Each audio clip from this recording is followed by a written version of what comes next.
ಇನ್ನು ಕಲಬುರಗಿ ಜೈಲಿನಿಂದ ಸಜಾ ಕೈದಿಗಳು ಪರಾರಿಯಾದಂತಹ ಒಂದು ಪ್ರಕರಣಕ್ಕೆ ಸಂಬಂಧಪಟ್ಟಂತೆ ಆರೋಪಿಗಳನ್ನ ಪತ್ತೆ ಹಚ್ಚೋದಕ್ಕೆ ಈಗ ಡ್ರೋನ್ ಕ್ಯಾಮೆರಾಗಳನ್ನ ಬಳಕೆ ಮಾಡಿಕೊಳ್ಳಲಾಗ್ತದೆ.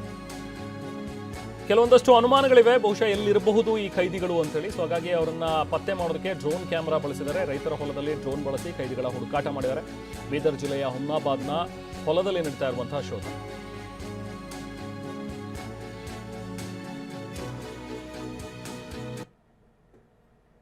ನೋಡಿ ಈ ದೃಶ್ಯಗಳು, ಇದು ಪೊಲೀಸರು ಡ್ರೋನ್ ಬಳಸಿ ಹುಡುಕ್ತಾ ಇರುವಂತಹ ದೃಶ್ಯಗಳು.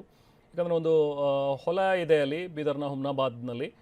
ಈ ಹೊಲದಲ್ಲಿ ಇರಬಹುದು, ಅಡಗಿ ಕುಳಿತಿರಬಹುದು ಅನ್ನುವಂಥ ಒಂದು ಶಂಕೆ.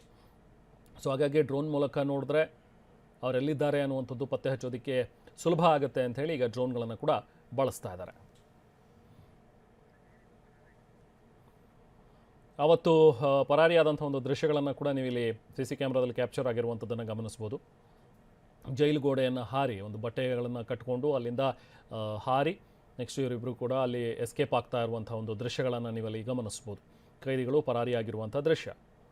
ಸೊ ಇವರನ್ನು ಈಗ ಹಿಡಿಬೇಕು ಮತ್ತೆ ಅನ್ನುವಂಥ ಒಂದು ನಿಟ್ಟಿನಲ್ಲಿ ಕಾರ್ಯಾಚರಣೆಯನ್ನು ಆರಂಭಿಸಿರುವಂತಹ ಪೊಲೀಸರು ಡ್ರೋನನ್ನು ಬಳಸಿ ಈಗ ಹುಡುಕಾಟವನ್ನು ನಡೆಸ್ತಾ ಇದ್ದಾರೆ.